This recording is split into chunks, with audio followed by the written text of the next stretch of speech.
Hi everyone, my name is Rishad. Today is the 25th of February 2024 and I'm going to be going over my prediction this week for SPY.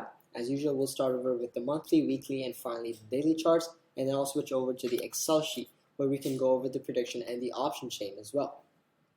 Before going into the video, it's important to make the disclaimer that all information here is completely educational and therefore it's important to conduct your own analysis before entering any position in the market.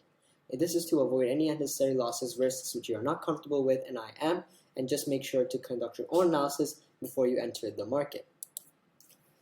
So, the monthly charts here we can see same as last week and the week before that, and for the past few months actually the market has been in a very strong uptrend. We can see this that from November until the current month, February, the SPY and the underlying SPX have gone up very significantly. You can see that the RSI is supporting this movement as well, since it is also firmly upwards, along with its average. However, we can see that throughout the uptrend, the volume has gone higher for the first 3 months, but although the month hasn't ended yet, it's already seeming to be quite a bit lower. But although we can't predict on that yet because the month hasn't closed, so we can't gain much from the monthly chart. So let's head over to the weekly charts to see if we can get a little bit better of an insight into the market. Here, we can see again more detail how long this uptrend has been for SPY. We can see that the RSI, its average, are firmly up. Average is the volume, on the other hand, is oscillating quite a bit. It's not firmly high. It's not really very high volume. It's quite average volume, which is unexpected considering how strong this uptrend has actually been. However, again, there's nothing that helps us to understand whether the market is going to go up and down from the weekly charts as well. So for this week, the main prediction analysis of technicals comes from the daily charts. Here we can see that starting on the this week here, on the 20th to 23rd, we can see that the first 2 days were pretty uneventful. However, on the 22nd, there was a huge gap upwards, as we can see with this rectangle shaded in.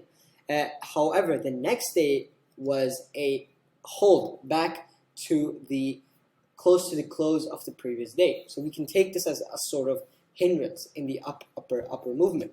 And another interesting thing to note is that this candle did actually break the top band of Bollinger Bands, which is typically considered to be a bullish signal in terms of technical analysis. But the fact that the volume was lower on the next day and that it was a red candle means that this is definitely not the case.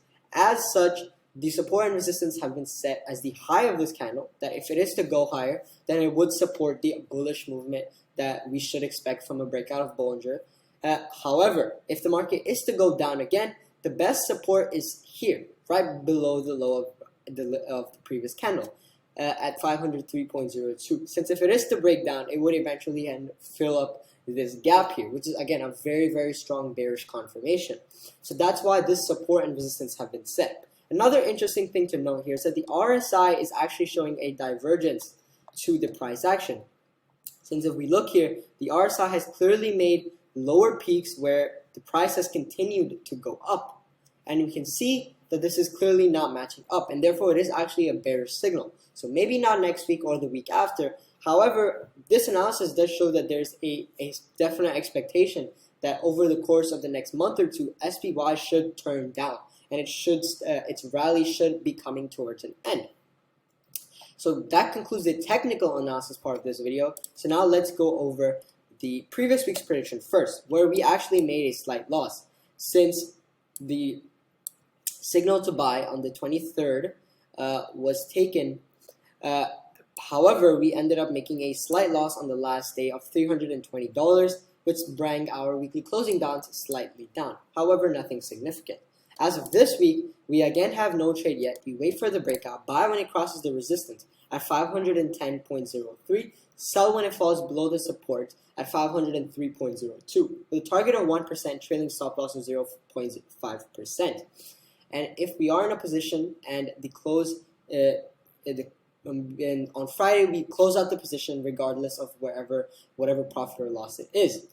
The max OI for the weekly expiry is 500 for CE and 470 for PE, which is bearish since both the PE and CE have moved down, which is showing that the expectation of the stock for the week is definitely going to be lower.